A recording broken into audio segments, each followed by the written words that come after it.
Īstenojot šādu apjomīgu programmu, ierīkojot jaunas bērnu rotaļlaukums daudzstāvu dzīvokļu namu iekšpagalmos, Ventspils pilsētas doma, pirms domājot par laukuma izveides projektu, vispirms aptaujā paši iedzīvotājus un uzklausa viņu vēlmes. Pagājušā sestdienā svinīgi jauna rotaļlaukuma atklāšana notika Pārventā. Šeit vairāk tika labiekārtotas brauktuves, iedzīvotājiem automašīnām stāvvietas.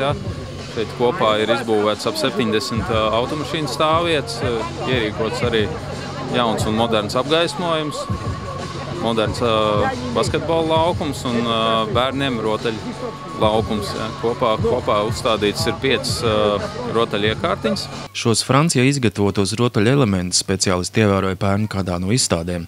Tie piesaistīja arhitektu uzmanību nevien ar savu funkcionalitāti, bet arī ar dizainu. Ļoti patīkami. Esam ļoti apmierināti, ka tagad mūsu mājas priekšā apkārtne ir tik skaista. Tāds skaistums, kad mūsu bērni bija mazi, nebija šādi.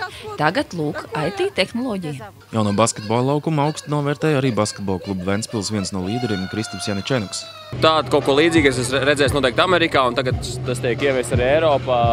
Ventspilē zinu, ka tas nav vienīgais laukums, tā kā ļoti labs solis jauniešu un arī tādu vecumu cilvēkiem kā man attīstībai.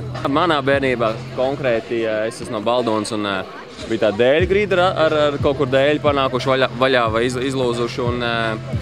Un viens gross bija, otrs bija noskrūvēts regulāri. Tā kā, nebija tā, protams, ka nebija.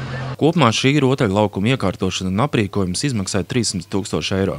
Tiesa Ventspils pilsētas doma labiekārto tikai tos iekšpagalmus, kur ir pašvaldības pārziņā. Privatizējot savus dzīvokļus un savas mājas, daļa zemes tika privatizēta, un uz privatizētas zemes mēs nedrīkstam izdarīt investīcijas. Tur mums ir cits modelis, tur mums ir līdzfinansējums no pašvaldības, atkarībā no tā, kāds labiekārtojums ir, atbalsta intensitāte ir līdz 80%, mēs dāvinam to naudu. Ja, piemēram, ja tas ir rotaļu laukums, tad atbalsta intensitāte ir vislielākā, un arī tur bedrīšu remontam un arī apgaismojumam, piemēram, man liekas, 7%.